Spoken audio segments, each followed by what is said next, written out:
Belinda Carlisle's journey from a troubled childhood to international superstardom is a story of rebellion, triumph, and redemption.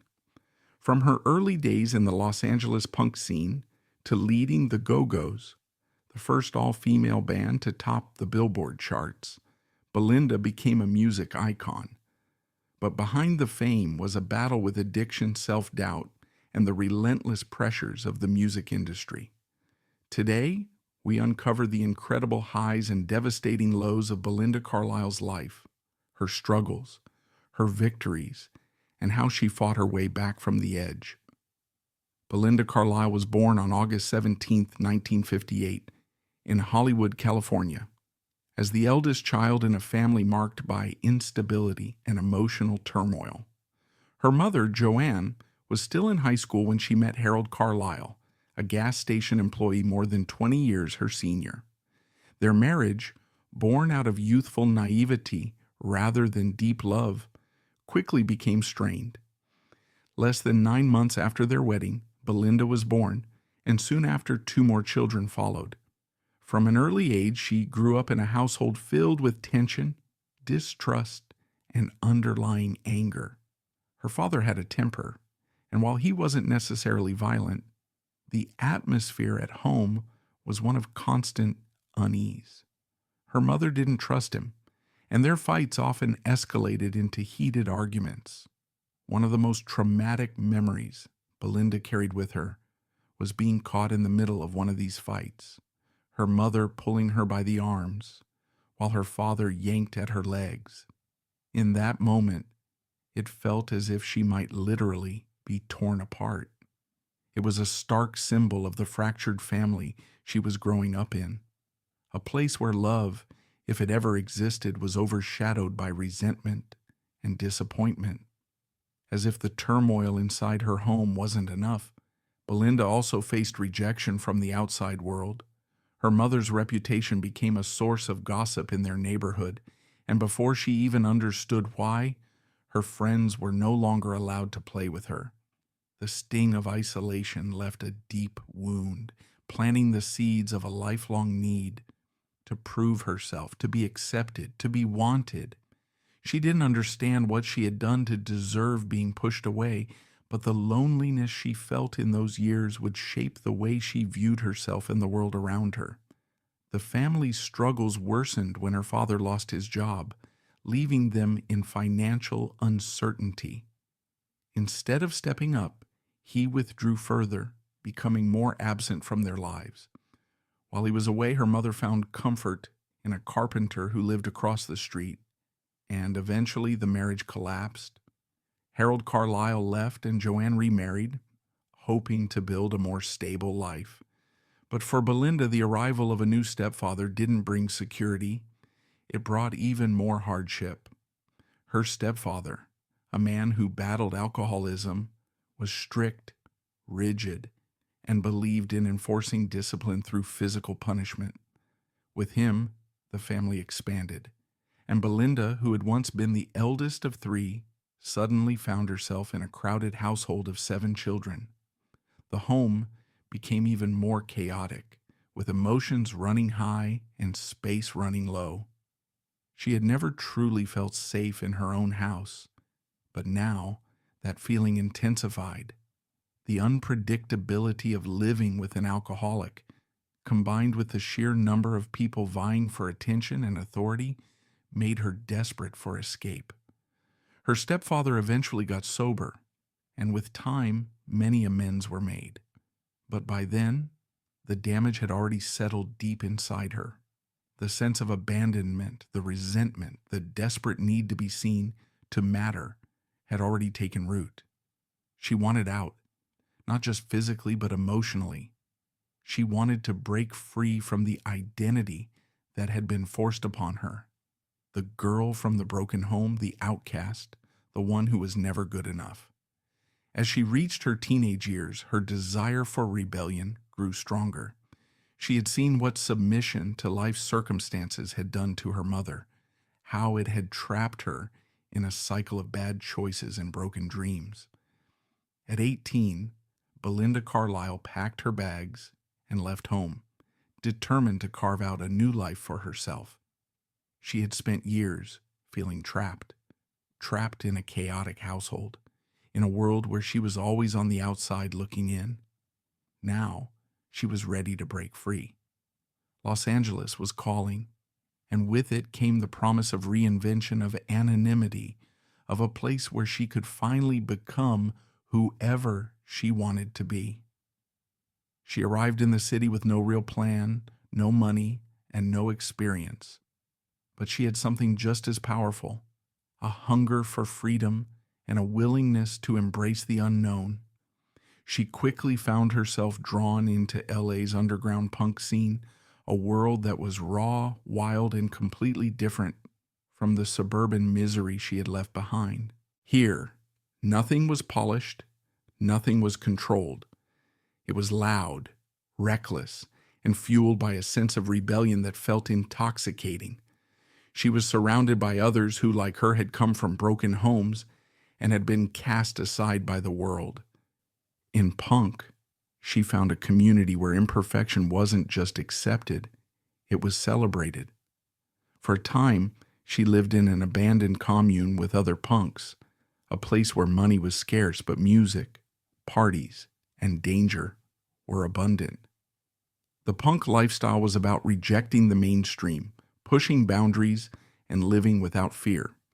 It was a movement where women didn't have to be demure or beautiful in the way society expected. They could be loud, aggressive, and unapologetically themselves. It was the perfect environment for someone like Belinda, who had spent her whole life feeling like she wasn't enough. Now, she had permission to be as wild and chaotic as she wanted. But along with the freedom came self-destruction. Drugs were everywhere, and Belinda quickly found herself swept up in the haze. At first, it was about fitting in, about feeling invincible, about numbing the pain that still lingered from her childhood. But soon, it became something more. The highs made her forget the loneliness, the insecurity, the feeling of being unworthy. She wasn't the only one. Almost everyone around her was doing the same, living fast, burning bright, never thinking about tomorrow. In the midst of this chaos, music entered her life in an unexpected way. She had always loved music, but she had never seriously considered being a musician herself. Yet, in LA's punk scene, skill wasn't a requirement. Attitude was. It was a world where people picked up instruments without knowing how to play them, where confidence was more important than talent. And Belinda had confidence, or at least she was good at faking it. She became the drummer for a short-lived band called Germs. Though she barely knew how to play, it didn't matter. In punk, the rules were meant to be broken. But drumming wasn't where she was meant to be. She wanted something bigger. That opportunity came when she formed the Go-Go's with a group of other young women who, like her, had no formal training but had an unshakable belief in themselves. At the time, the idea of an all-female band writing their own songs, playing their own instruments, and not being controlled by men was almost unheard of. Most people didn't take them seriously. In the early days, they were terrible, so bad that people would come to their shows just to laugh at them. But that only fueled them more. They didn't care about being perfect. They cared about the music, about the energy, about proving that they could do it. The Go-Go's started to gain traction in the LA club scene, and soon they made the inevitable pilgrimage to England, the heart of punk. But the reception there was anything but welcoming. Touring with the ska band Madness, they faced constant heckling, catcalling, and outright hostility. The audiences weren't used to seeing a group of 5 young women from California on stage, and they made their disdain clear. Some nights, Belinda walked off stage in tears, humiliated and exhausted, but she didn't quit. If there was one thing she had learned from her childhood, it was how to keep going, even when the world seemed determined to push her down. At first, the Go-Go's were a joke. Even they would admit it. They had no formal training, no industry backing, and no clear sense of what they were doing. But what they did have was an unshakable attitude, a fearlessness that came from being part of LA's punk scene, where the only rule was that there were no rules. They weren't just another all-girl band looking to be molded into a marketable pop act. They were raw, rebellious, and determined to carve out their own space in a world that had no room for them. Their earliest gigs were chaotic. They could barely tune their instruments, let alone play them properly. Sometimes their performances were so rough that people came just to laugh at them. But that didn't matter. In punk, being bad didn't mean you didn't belong. It meant you were even cooler. They thrived in the DIY culture of the late 70s, where talent took a backseat to sheer audacity. They played wherever they could, whether it was small, grimy clubs or makeshift venues where the audience was just as wild as the performers. Each show was a lesson in survival, and with every set, they got better, tighter, stronger. Despite their scrappy beginnings, their infectious energy started to attract attention. They weren't just another amateur band anymore. They had something special. The rawness of punk was still there, but underneath it was an undeniable sense of melody and songwriting talent. They weren't just screaming into the void. They were crafting songs that stuck in people's heads. They weren't trying to be the female version of anyone. They were the Go-Go's, and they were ready to prove they belonged. Their breakthrough moment came when they were invited to tour the UK with the ska band Madness. It should have been a dream opportunity, but instead it became one of the most brutal experiences of their career. The UK punk scene was a different beast from the one they had known in Los Angeles. It was darker, more violent, and far less welcoming, especially to 5 young women from California who didn't fit the mold of what a punk band was supposed to be. Night after night, they faced relentless heckling. The crowds, often filled with hardcore skinheads, didn't just dislike them, they wanted them gone. The verbal abuse was constant, with audience members shouting at them to get off the stage or demanding they put on a different kind of show. Sometimes things turned even uglier.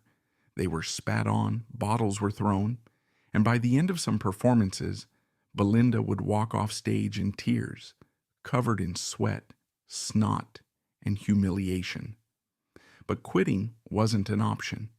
They had come too far, fought too hard to let a few thousand angry men chase them away.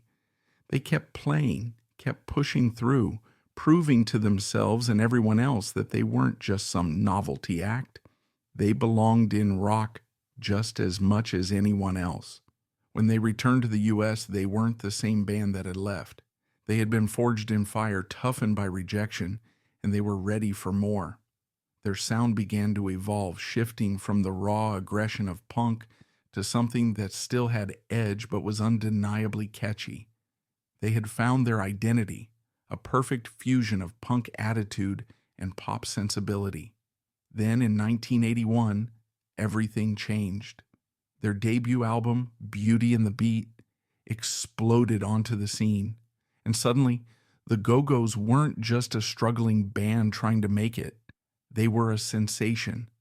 The album soared to #1 on the Billboard charts, making them the first all-female band to write their own songs, play their own instruments, and reach the top spot. It was a moment of pure triumph, proof that they had defied the odds, broken the rules, and won. The Go-Go's had gone from being a joke to being rock legends, but success, as they would soon learn, came with its own dangers. The chaos that had once fueled them was still there, but now it was amplified by fame, money, and the pressure to keep climbing higher. And for Belinda Carlisle, who had spent her whole life running from her past, the real battle was only just beginning. At the height of the Go-Go's success, Belinda Carlisle had everything she had ever dreamed of: fame, money, and a career that had defied all odds.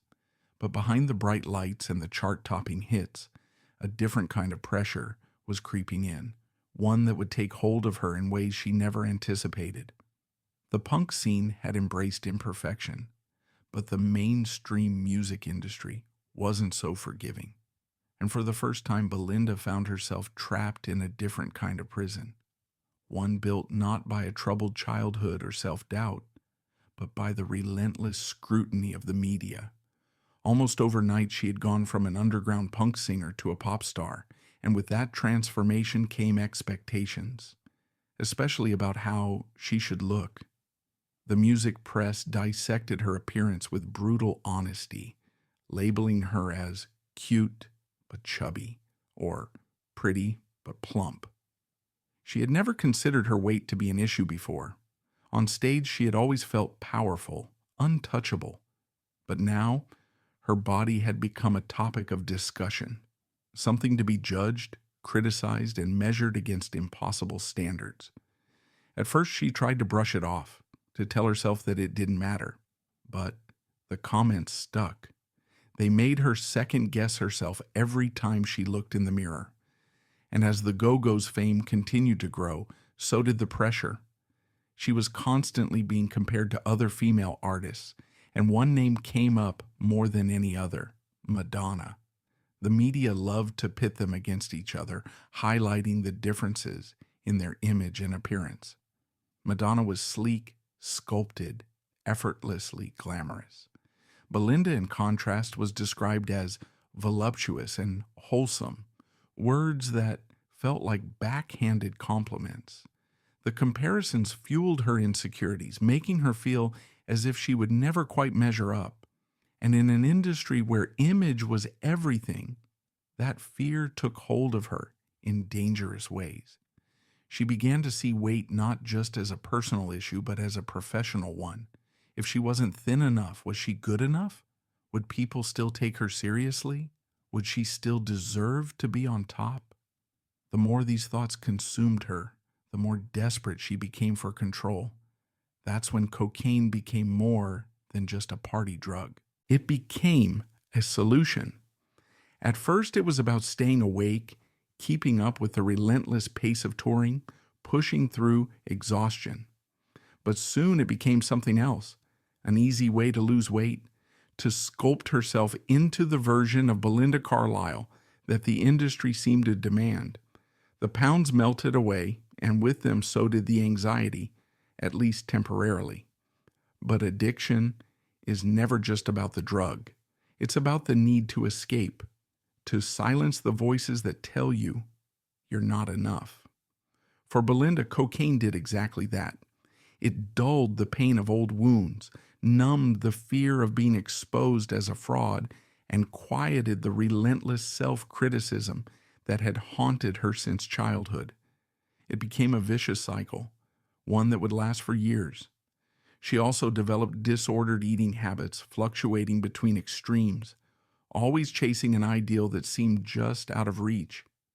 The very thing that had once made her feel free, music, performance, the stage, was now the source of her deepest insecurities. Every photo shoot, every TV appearance, every magazine cover felt like a test she was destined to fail. On the surface, she was thriving. The Go-Go's were selling millions of records, touring the world, leaving the rock star dream. But inside, she was unraveling.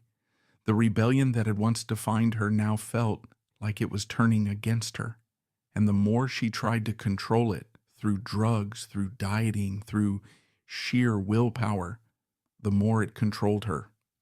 Cocaine had started as a way for Belinda Carlisle to keep up with the relentless pace of her career, to stay thin, to stay awake, to stay in control. But control was an illusion. What had once felt like a tool quickly became a necessity, a crutch she couldn't function without. The more successful she became, the deeper she fell into addiction. By the mid-'80s, the Go-Go's were unraveling. The same industry that had once dismissed them now demanded perfection, and the pressure weighed heavy on all of them. The band members clashed over money, creative control, and personal demons. The punk energy that had once bonded them was now being replaced by exhaustion, resentment, and self-destruction. In 1985, the Go-Go's officially disbanded, and Belinda was left to navigate the music industry on her own. Going solo should have felt like freedom, a chance to fully take charge of her career. And in some ways, it was. Her debut solo album, Belinda, and its follow-up, Heaven on Earth, were huge successes, proving that she could stand on her own. But with greater fame came even greater expectations. The more polished her image became, the more she felt like she was playing a role, one that she feared people would eventually see through. Imposter syndrome took hold of her. No matter how successful she was, no matter how many records she sold, she couldn't shake the feeling that she was a fraud, that one day everyone would realize she wasn't as talented, as beautiful, as worthy as they thought. Cocaine, which had started as a weight loss tool, became a way to quiet that fear. It allowed her to keep moving, to keep performing, to keep pretending that everything was fine. But it wasn't fine. Behind closed doors, she was spiraling. Drugs became an all-consuming part of her life, dictating her moods, her energy, her ability to function. She built her entire world around it, making sure she had enough to get through the day, enough to get through a show, enough to push away the self-loathing that always seemed to creep in when the music stopped. As the years went on, the danger escalated. She put herself in situations that should have killed her. In one particularly terrifying moment, she found herself in a drug den in Brazil, surrounded by armed men, just to score cocaine. Looking back, she admitted that she had no idea how she made it out alive. There were countless other moments like that, instances where she should have overdosed, should have been arrested, should have lost everything.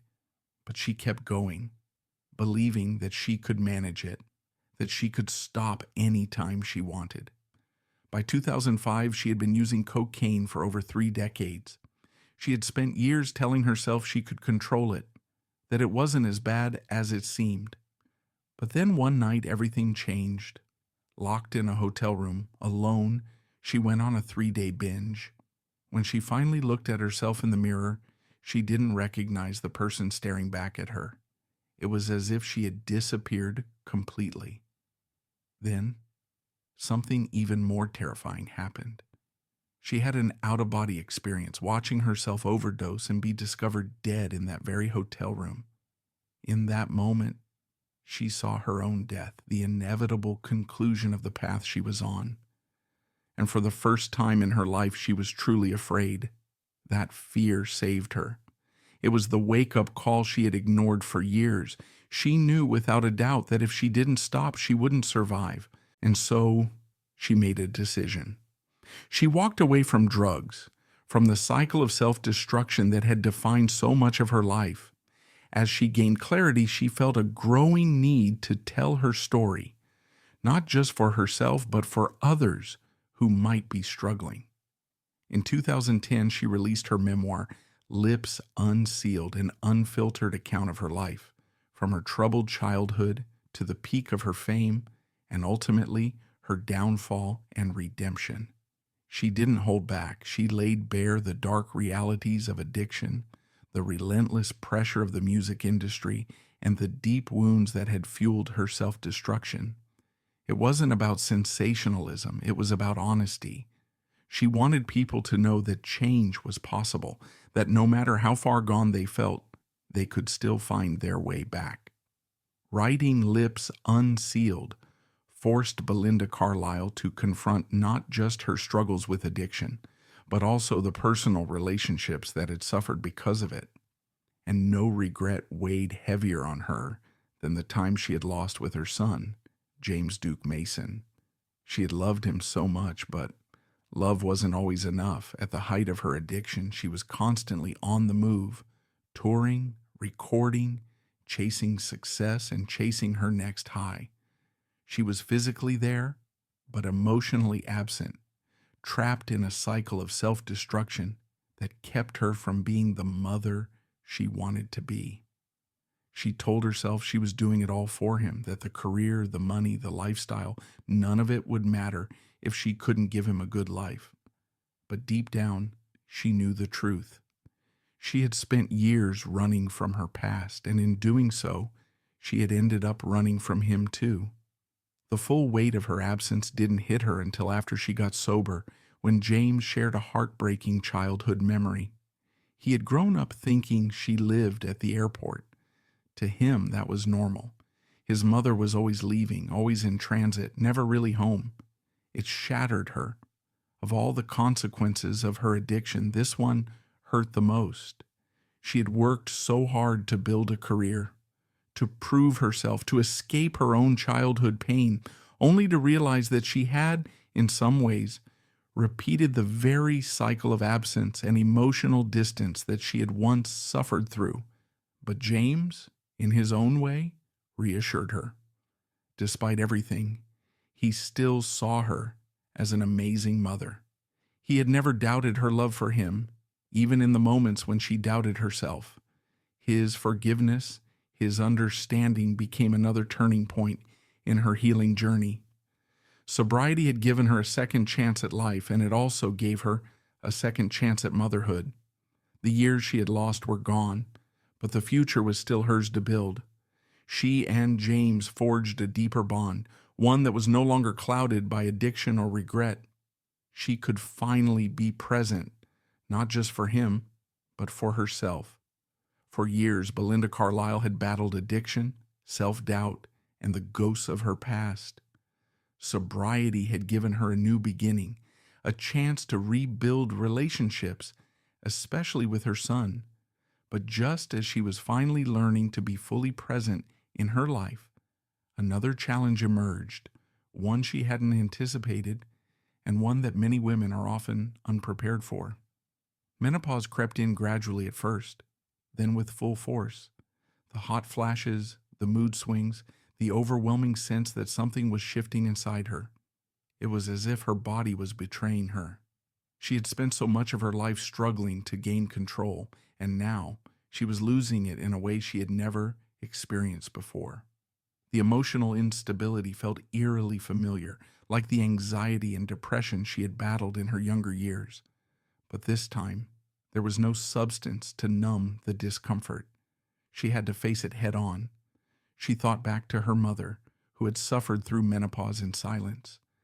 The symptoms had been so severe that there was even talk of committing her to a psychiatric hospital.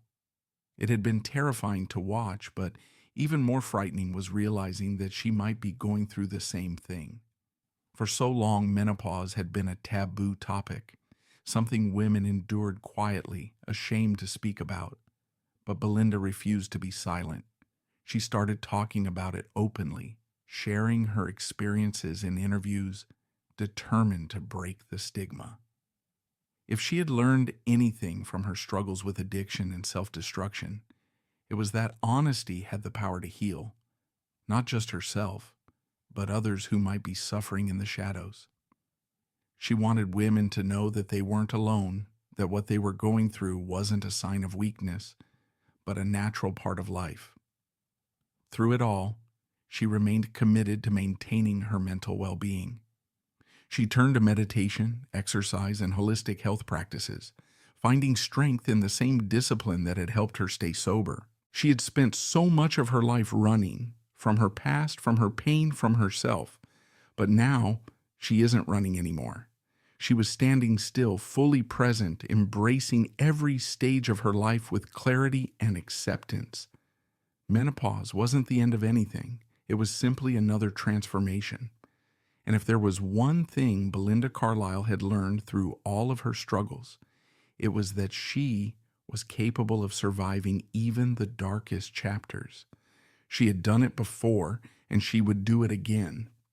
This time, she wasn't just surviving, she was thriving.